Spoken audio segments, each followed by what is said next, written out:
Hello, everyone. Welcome to this series of interviews on the life and legacy of Yokoyama Katsuya Sensei. My name is Mateus Ferreira. I'm a director for the KSK North America, and I'll be your host in this series of interviews with shakuhachi masters, scholars, teachers, and players that have been deeply impacted by Yokoyama Sensei's teachings, by his musicianship, his life, and ultimately his sound. Today, I'm joined by Kakizakai Kaoru, one of the three closest students of Yokoyama Sensei. A professional shakuhachi player, he has many published recordings.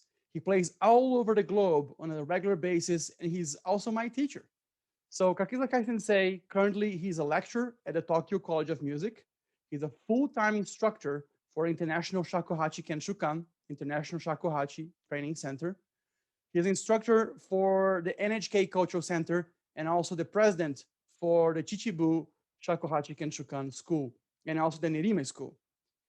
Kakizakai Sensei has been playing all over the globe with many different orchestras, performing the Toru Takemitsu's November Steps pieces in Japan, Russia, Germany, Vietnam, and many other places.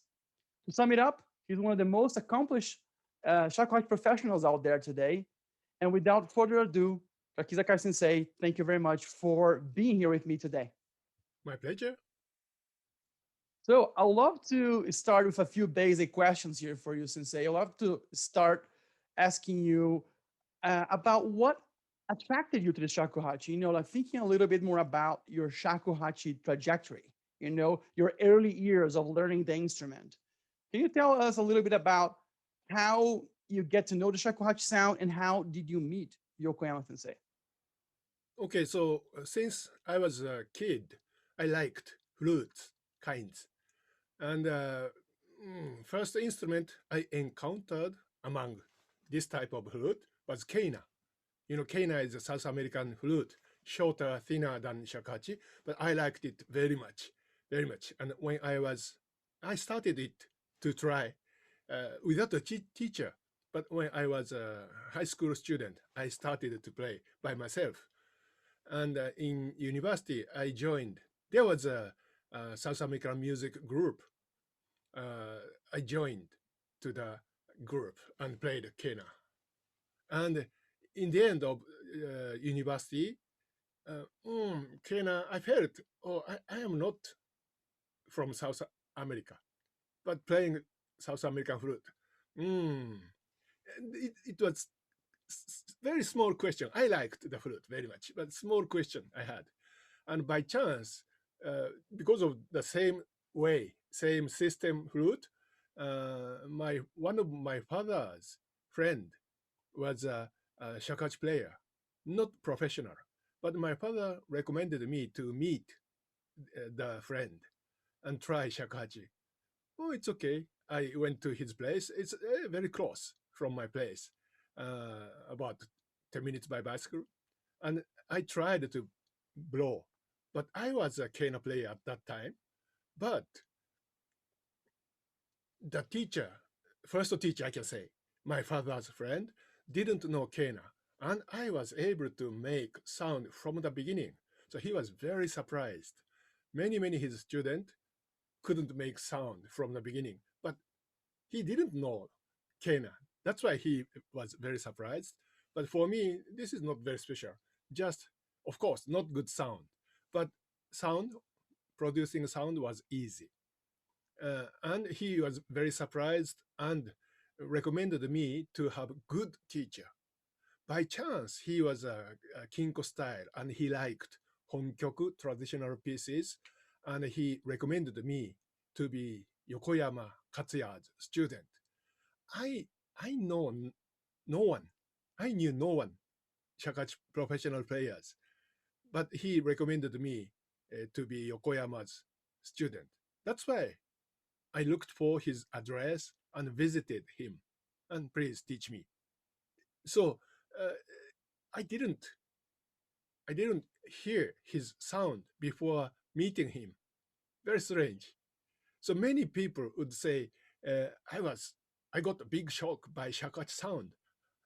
His tone amazed me very much. But my case is very strange.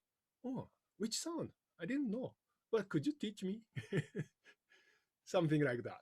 It's a first encountering, or he I thought first moment I was refused to be student.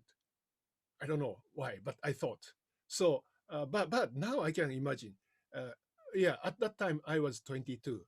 So if 22-year-old boy comes to my place and teach me shakuhachi, it's very I will be very glad to teach. So he accepted me smoothly, easily, too easy for me. Oh, it's okay, something like that. It was in 1982, long time ago. Yeah. Fantastic. No, thank you so much for sharing that. And I think that I don't know, maybe you were a little bit impressed by it because in Japan, as we know, we have like very traditional ways of teaching inside the shakuhachi world, right? So you're being accepted so easily. Maybe that's why it created an impact for you. Yes, I have seen monks hiezan thing. Do you know? Later you should check hiezan unsui. Zen monks training. They have to stay doing this whole day to be student. So I imagined that. So I worried very much about being a student, but he accepted easily. Very, yeah, he liked joking. He's very frank, very easy. But of course, the sound, everything was very serious to Shakuhachi, but as a personality, very easy person. Yeah, yeah, I definitely have seen some of those Zen documentaries about the monks and staying in front of the temple for many days until they are like, accepted. Yeah, Yes, yes. very interesting image you had that at the time. So my next question is about sound. You already mentioned a few things about his sound, Yokoyama Sensei sound, but I just want to say that I remember for me, of course, much later in life, like in 2002 or 2003, was the first time I listened to the shakuhachi sound, and that was a recording of Yokoyama Sensei's performance of Yamagoe, right? Like going over the mountain, sometimes translated as going over the mountain. And I was really impressed by the different textures, the different sounds, his dynamic, energetic playing. So that for me really drew me to him compared to other shakuhachi teachers and other shakuhachi performers. So when you started to listen to Yokoyama Sensei sound and also get to know more about the shakuhachi world, was that also similar to you in terms of experience, in terms of, so the question is, how did you take his sound as listen to his way of playing, but also compared to what was out there in the shakuhachi world at the time? As I explained my encountering story to Yokoyama Sensei, so I know nothing about Shakachi world. I knew no one Shakachi players except for my first teacher, my father's friend, and Yokoyama Sensei. And Yokoyama Sensei's sound, I thought this is normal because I knew nothing about any other Shakachi player's sound. So I thought this is normal.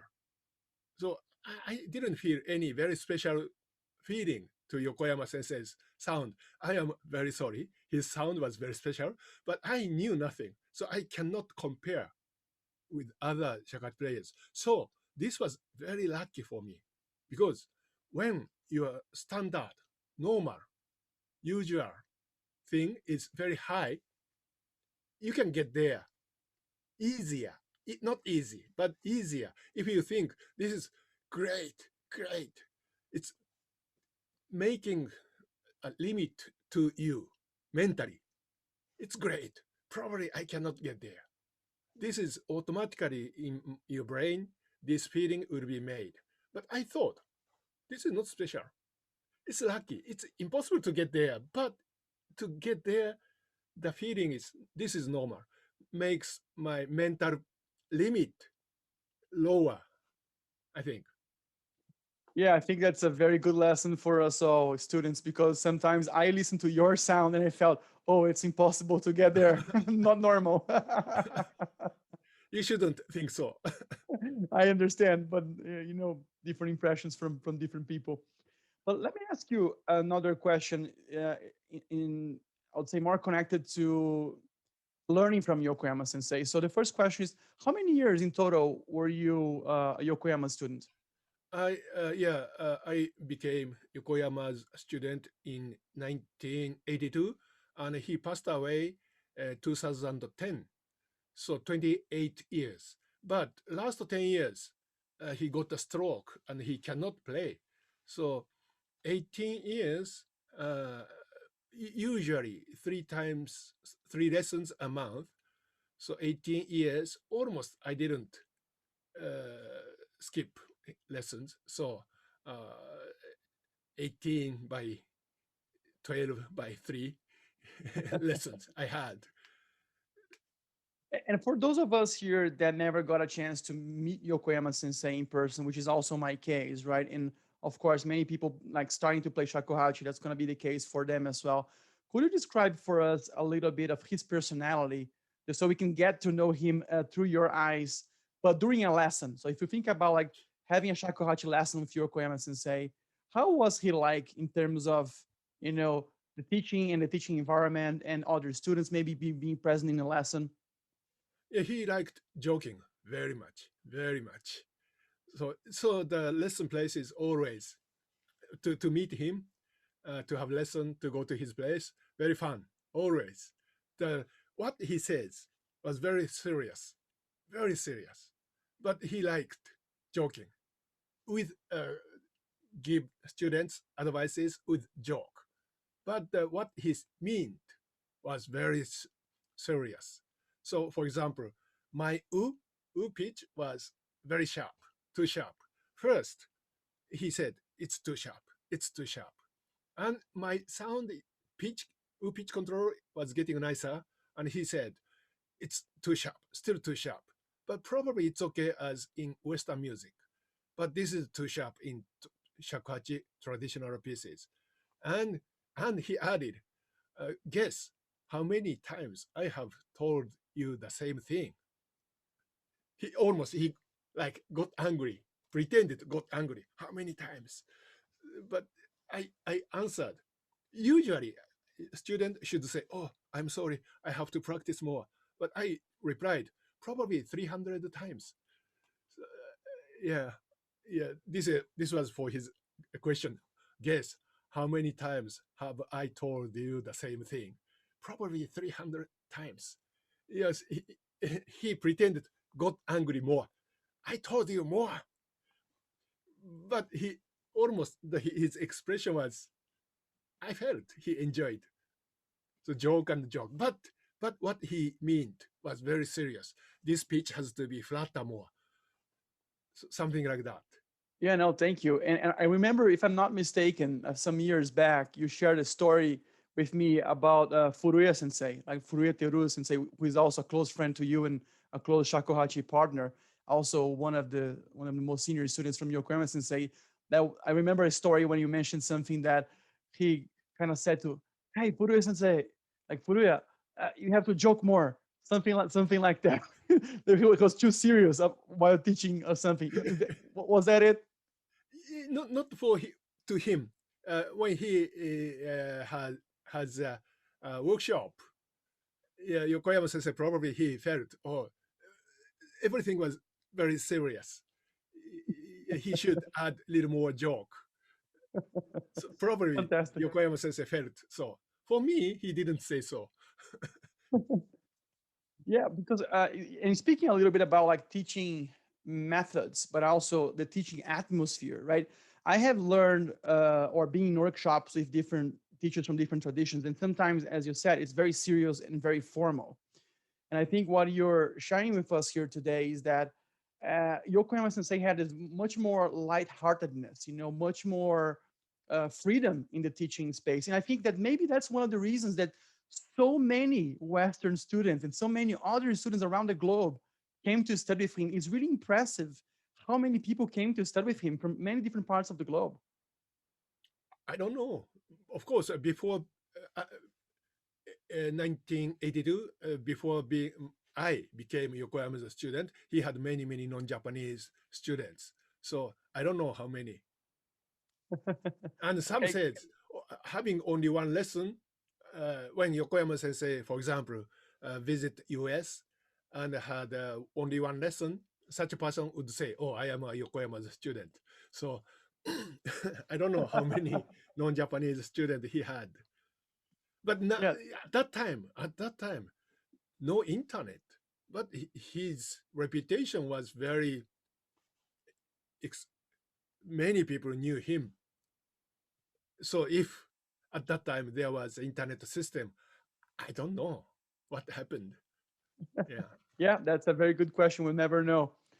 But speaking a little bit more about now your teaching methods, right? So I have been your student. I met you in 2006. I think I started to study more closely to you around 2011.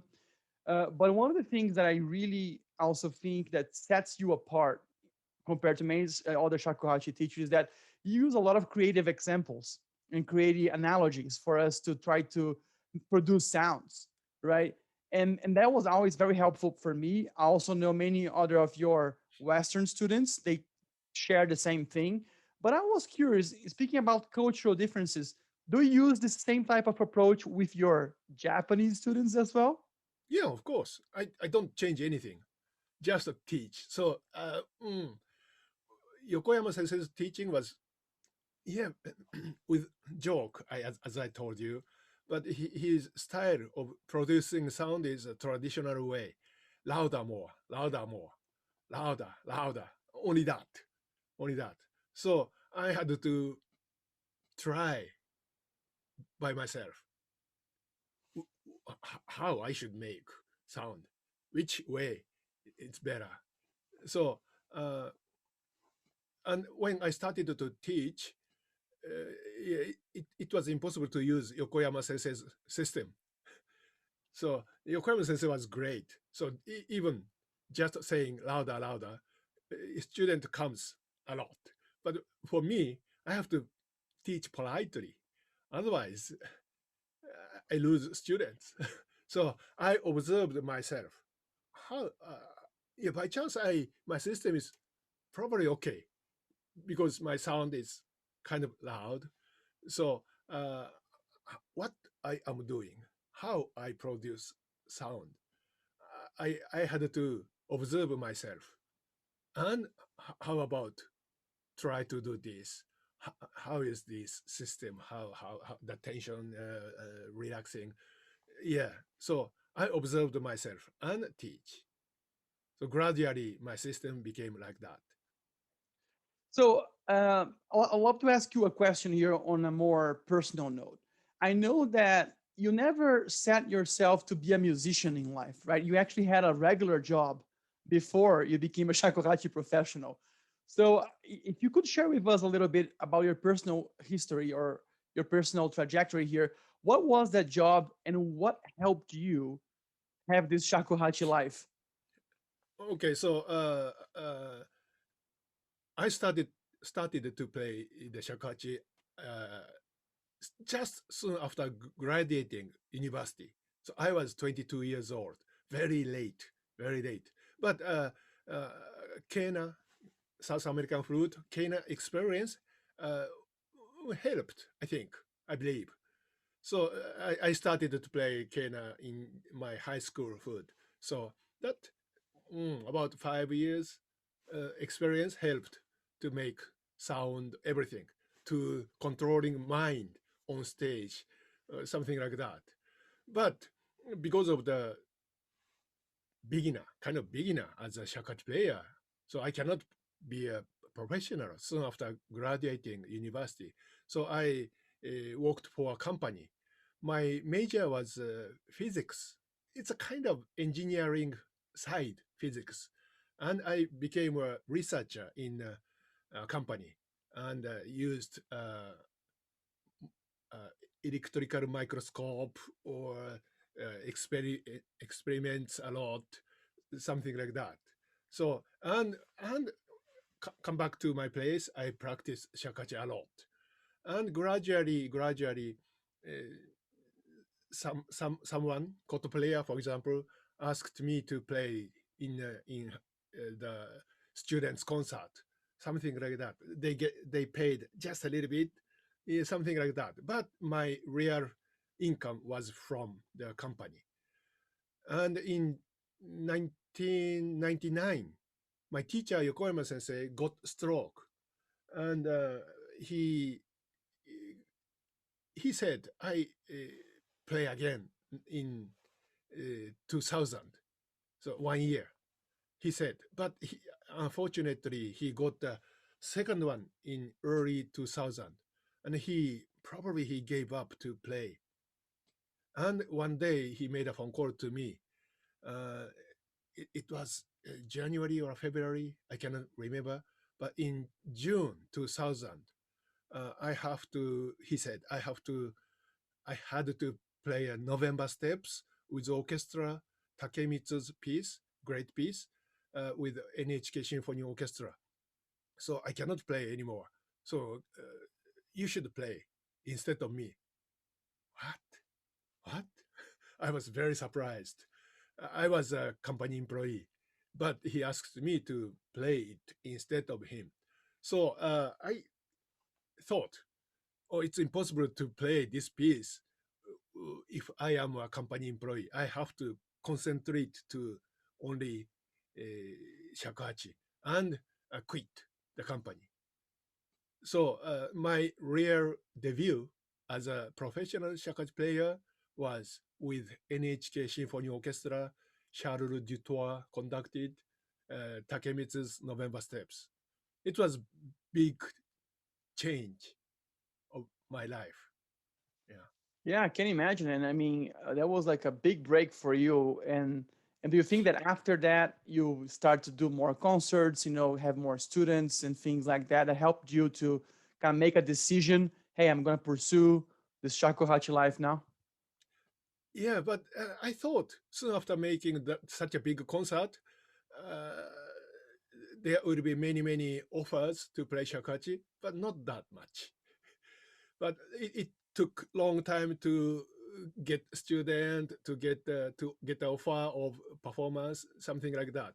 Plus, uh, around at that time, internet system is getting popular very much. Because of that, and I don't worry my poor English. So many non-Japanese started to contact me. Can you teach me? Can I come to your place to learn? Could you come to my place to teach? Could you perform? Yeah, and I didn't know Skype, but could you teach me via Skype? What is Skype?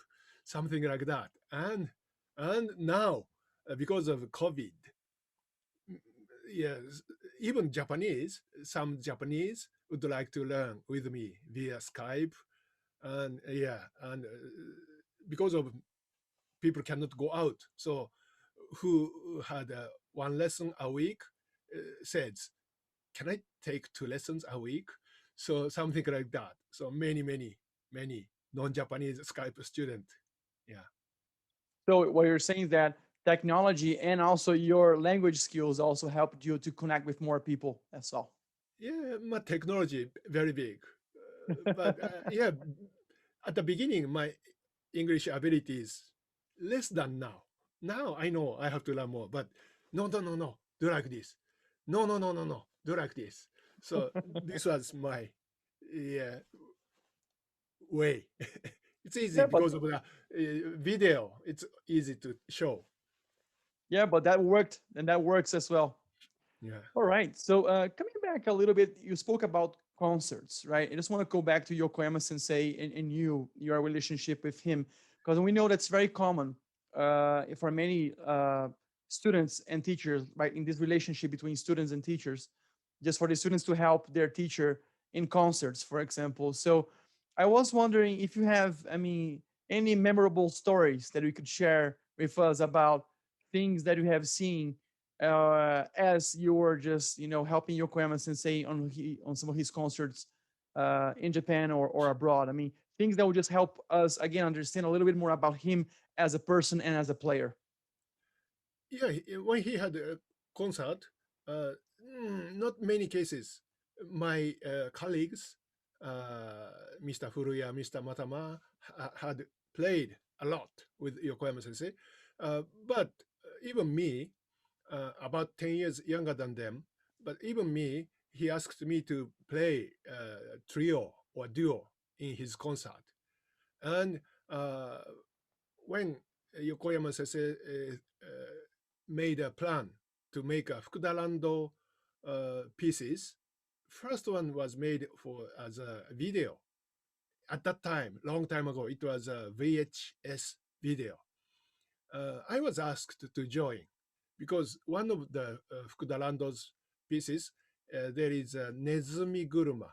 It's four shakuhachi players. It needs four shakuhachi players. I played the second part, and for the studio, I went to the studio, and he asked me, "Why you are here? Why you are here?" I play. I joined to the Nezumi Guruma second part. Oh, it's good, it's good.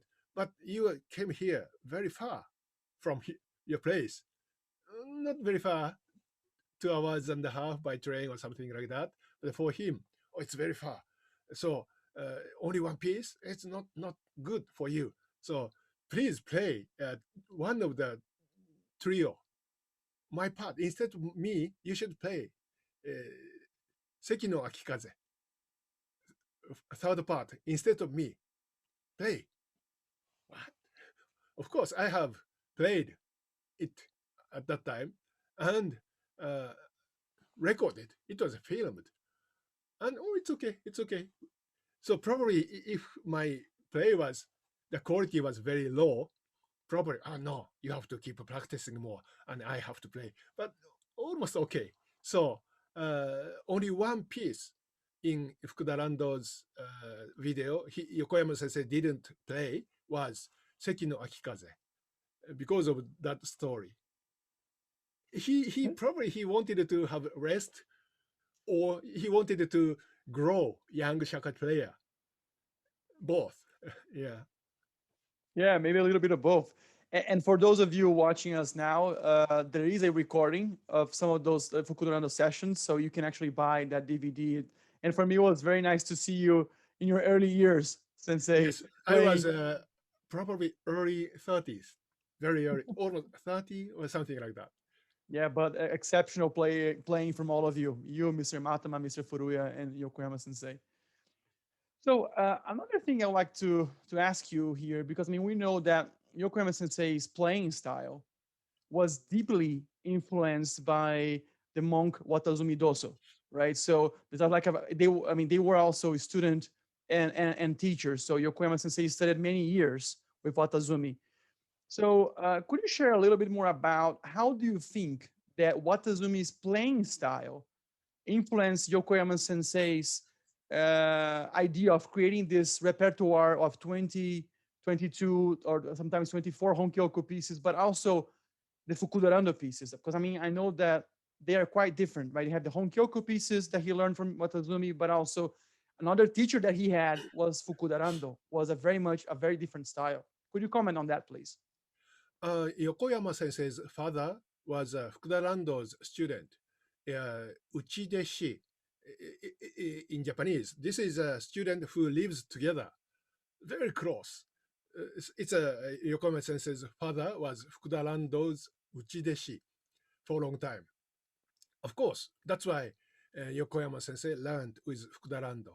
But Yokoyama Sensei's father or mother, I don't know the detail, but they were very impressed by Watazumi's sound, music. And there was a old style record, the SP short play, 78 turning minutes. So Yokoyama Sensei liked Watazumi's Sanran, and he listened to it very many times, many times. Uh, uh, he said it's worn off. The many times it's possible to see the other side, something like that. He listened to Watazumi's Sanran many times like that. And Yokoyama Sensei's father, many times he almost confessed uh, this tradition, it means shakuhachi, will die at my generation. Because soon after the World War, uh, everyone was poor and no one bought shakuhachi. So the Yokoyama family was very poor, and he many times said, "Oh, this will end, this tradition end." But when Yokoyama Sensei graduated high school, he worked for a company for 6 years, and one day he thought, "Oh, this tradition shouldn't die now. I should keep this tradition one more generation." And he quit the company and come to Tokyo. He was from Shizuoka.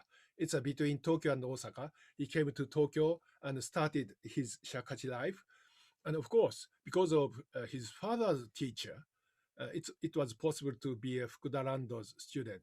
And Yokoyama Sensei's parents uh, invited Watazumi to his house and played together before the event. So Yokoyama Sensei and the parents knew Watazumi, and Yokoyama Sensei liked Watazumi.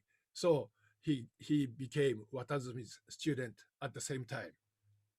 So the two teachers, Fukuda Rando is, I can say, on this side of shakuhachi expression, romantic, tender, gentle, and Watazumi is on the other side, deep, hard, strong. So this is almost all shakuhachi expressions. So Yokoyama Sensei learned this, almost edge, everything. I think so. Yeah, because I mean, for me, Yokoyama Sensei's style of playing and his interpretations and the way he would express, I mean, the range is just so big and so interesting. But more specifically to the Honkyoko style, you know, of his style of playing Honkyoko, what, in your opinion, distinguishes the Yokoyama style of playing to other schools like Kinko, Tozan, and because I mean we have many, of course, great shakuhachi professional players, uh, but I think that I mean, Yokoyama Sensei, he would say that he was a Kinko-ryu player, but he is quite different from a traditional Kinko-ryu player, don't you think? Yeah, he one time he said, if I'm asked, Yokoyama Sensei answered, if I'm asked Kinko or Tozan, I can answer Kinko, not Tozan. Because Fukuda Rando, Do is a name, stage name of a kind of Kinko lineage. Uh, so the notation system is Kinko style. But Fukuda Rando, almost he broken the traditional style. He created, Fukuda Rando learned piano, violin. He knew much about Western music. So the composings, his works, influenced by Western music very much. So almost he broken the traditional way. And Watazumi is very far from Kinko style, Tozan style, any other style. He almost created his own style. So he Yokoyama Sensei learned not based on traditional musics, but the two great teachers broken the traditions. Yeah, traditional, but broken the tradition. It's very strange, but I think so.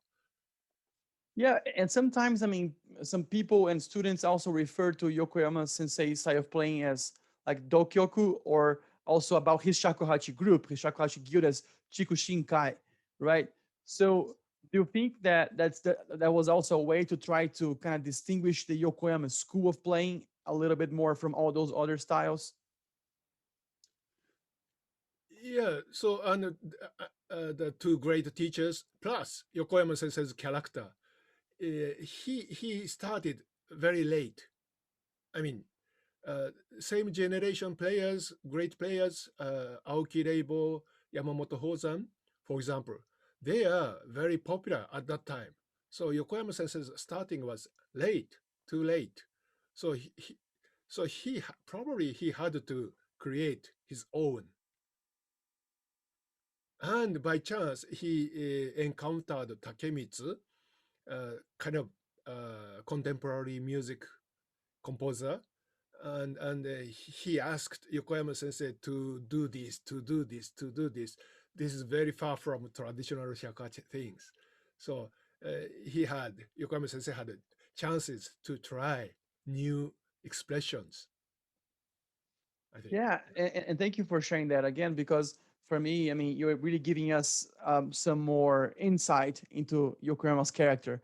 And Uh, speaking a little bit more about that, um, I know that you mentioned to me many times that Yokoyama's philosophy around shakuhachi, right? mhm. If you could summarize maybe a few key points about how Yokoyama Sensei would approach shakuhachi playing, more about his philosophy about being a shakuhachi player or the instrument. Mm. Just he wanted to make good sound. That's all. So he didn't care the looks of shakuhachi. I mean, some says the finger hole has to on line. Even long one, the finger hole has to on line, straight line.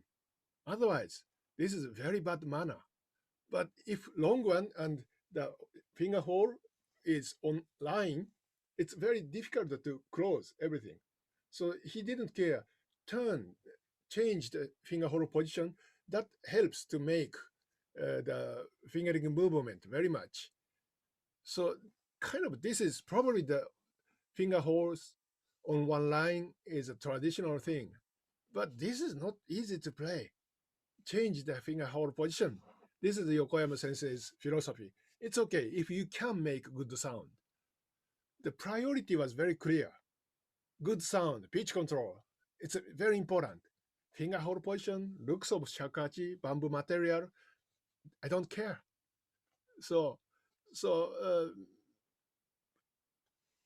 priority. Always I thought priority is very clear. Good sound, pitch control, and looks shakuhachi looks, finger hole positions very low.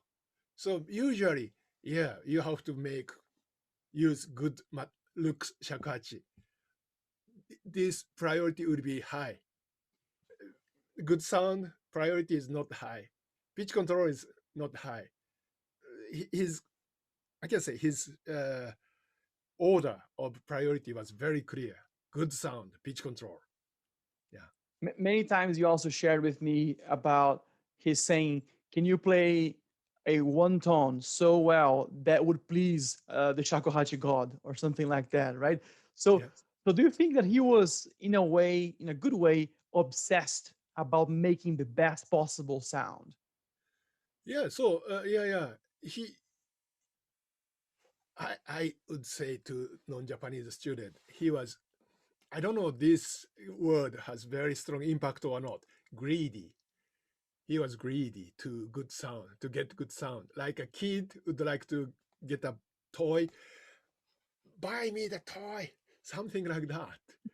So he wanted to make good sound and changed shakuhachi, file a little bit inside, make a finger hole bigger a little bit, change the utaguchi file. Sometimes doesn't work, didn't work, and gets worse. But because of his strong hope to get good sound, yeah, he wanted to that much. He wanted to make good sound. It's big thing, very big part of his philosophy. Yeah. Yeah, because I mean, I can understand that, and I think that in a way it must have been really good, because there are some recordings of Yokoyama Sensei that when I listen, I can experience a degree of freedom, of lightness, Uh, of musicianship, of expression. And you can definitely feel that he's just not trying to be the typical virtuoso, but he's really bearing his heart to us in some kind of way. So there's also this obsession about good sound, about great sound, but there's also about this nuanced, subtle, mastery of the shakuhachi. Try to offer something to the listener. That's how, at least, how I feel it. and plus, many times he said to us, student, mine is an example. You have to make it better. Oh, it's not easy to play like that example, but his feeling is make it better. So he was doing so. I mean, probably he thought Watazumi was an example. I have to make it better. So of course, beginning imitate, imitate, imitate. But I wonder if this will be better than teachers. Probably Yokoyama Sensei thought, and yeah, I shouldn't say change. Yeah, many students, Yokoyama students, for example, would like to add their personality, but many cases that behavior broken the traditional feeling. But Yokoyama Sensei didn't change, but he made it better. This is a big difference. Wow, that's well, very very wise words there. So thank you. Um, it just occurred to me now. There is like a Japanese word that can be roughly translated as like being a master of your craft, which is like shokunin. Uh-huh. Do you think that Yokoyama Sensei has like a similar idea to shokunin? You know, like really like perfecting, but at the same time keeping the essence of what he learned from Yokoyama, from Watazumi, I'm sorry, also somewhat intact.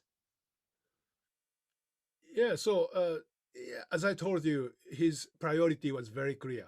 That's all, I think. Very clearly, he Mm. had a right priority. And do you think, I mean, based on everything that you learned from him, everything you heard from him, what are some of the key learnings from Yokoyama Sensei that you carry with you all the time? And what are some of the things that you're constantly paying attention as you hone your own craft, as you try to make your own playing better, right? What are some of the key things that are always in the back of your mind, almost like if Yokoyama Sensei's voice was inside your head saying, hey, pay attention to this or pay attention to that? Yeah, so good sound and pitch control, MIDI notes controlling. Yeah, this is very big. This has big percentage of his teaching. And uh, do your best. Even you make a mistake, it's okay. Do your best. Always at the lesson place, he pointed many details, many details. But just before stage performance, he always said, "Do your best. Forget everything. Audience will be very glad when you make a mistake." It's very strange, but audience will be very glad to see mistakes of performers. So the word helped us to to get that relaxation, I think. Mm, okay, so what you're saying is that at the same time, do your best, but at the same time, have a light, more relaxed attitude about your playing and your expression with the shakuhachi as well. Yeah, yeah. I remember one little story in that you joked around about it many times with me that Yokoyama Sensei would say that when he died, that if your tsumeri was not good enough, he would just come back as a ghost and kind of like say, "Hey, your tsumeri is just too sharp," something like that, Yeah. right? Yeah. Mr. Matama, he likes joking as well. He asked Yokoyama Sensei when Yokoyama Sensei was fine, which piece would you like to be played by a student in your funeral? Mr. Matama asked. Yokoyama Sensei answered, Sanya, Mountain Valley, by 2/4, without a notation, with good pitch control. He answered and added, if your pitch control is bad, I will come back as a ghost to you. Yeah, something like that. Yeah. Yeah, that's very funny. That's really, really interesting. So, one of my final questions here for you today, after so many decades of you playing the shakuhachi, right? So, what really inspires you about the shakuhachi still? I mean, has your relationship with the instrument and also the honkyoko repertoire, the fukudarano repertoire, has anything changed for you? Or are you still very much passionate about the shakuhachi sound as you were in 1982 when you started learning from him? So some people would say, I would like to be a professional shakuhachi player. And I wanted to many people to come to my concert. I would like to sell many CDs. Many player would say so. Yeah, I had some concerts. I published some CDs, but very, very basics of my, what can I say, attitude to shakuhachi is the same as when I was a kid. I like flute kinds. So producing sound, it's enough for me. And especially now, because of COVID, I didn't have chances to play instead in front of people. I didn't have chances to go to outside Japan, just in my place and play some teachings via Skype. I've, I'm satisfied by this situation. I don't need to have a concert because I thought because of this situation, oh, I like flute kinds. Just blowing, just making good sounds. It's enough for me. So this is very strange. And uh, it's not good as a professional shakuhachi player. I should appeal shakuhachi more, like Yokoyama Sensei. But mm, my feeling is, oh, this is okay, enough. Yeah. Yeah, but I also think that that's very um, speaks to a level of simplicity that everyone can enjoy, right? Like just like I mean, for all of your students, people that are not going to become shakuhachi players, like myself, for example, I also enjoy just being able to produce sound. You know, to be able to play good for myself and enjoying the shakuhachi. And there is one thing that I got curious about because now that you mentioned that for the past year or so you didn't have a lot of chances to travel because of the COVID situation.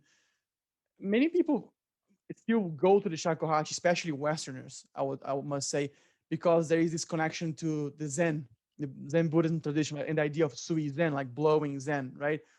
Do you have like when you're doing your own practice? Would you say that would you approach your shakuhachi practice almost as your own meditation on sound in some kind of way, or no? That idea has no appeal to you.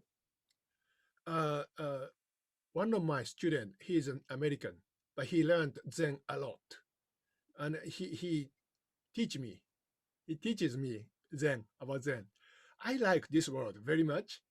Uh, Real Zen person wouldn't talk about Zen. So who talks about Zen a lot, it's fake.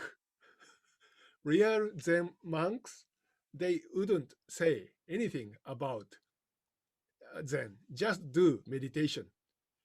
And Zen monks' discipline is not only zazen, clean the garden, cook for colleagues.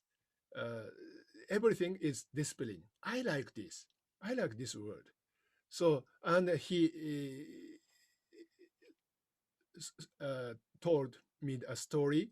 A young Zen monk was cleaning the garden, and the brush hit a small stone, and it hit to the bamboo and made a cling sound. At that time, he get enlightenment. So not it was not doing zazen, just clean the garden. He get enlightenment. So everything is can be discipline. So it's the same.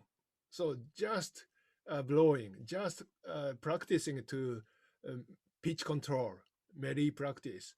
I haven't thought about this is meditation. For example, law, just law. I haven't thought this is a meditation. I haven't thought about this is this trains our mental something. I haven't. Just play, just play. But probably the same as a young monk cleaning the garden. Something is happening to me. So I haven't thought, but happened something. So who says this is good to your mental? It's almost like a meditation. Do this. I don't say so. I don't say so. Just blow, make good sound. This it's discipline, very important discipline.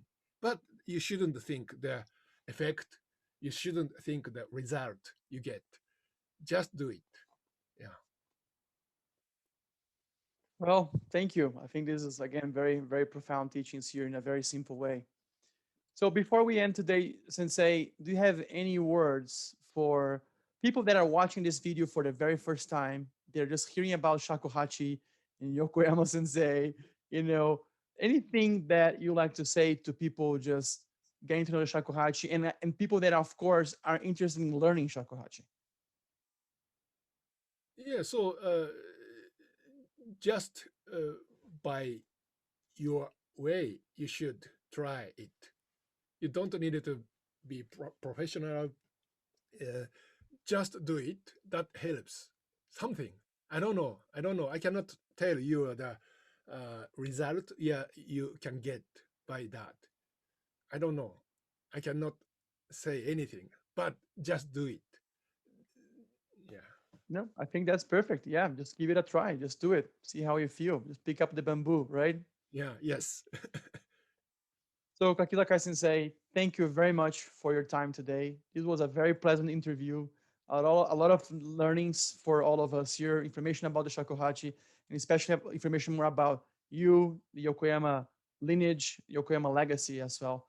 Thank you again for all the work that you do to spread and preserve the legacy of Yokoyama Sensei and also helping sustain the Kokusai Shakuhachi Kenshukan, the International Shakuhachi Training Center. So I'm a first-hand witness of all of your efforts. Thank you so much for all of your teachings and your time here today. So for everybody else, thanks for watching us and stay tuned for more videos in our KSK North America channel about Yokoyama Sensei and Yokoyama Sensei style of playing with other teachers as well. Thank you very much and have a great day. See you, Sensei. My pleasure. Thank you very much.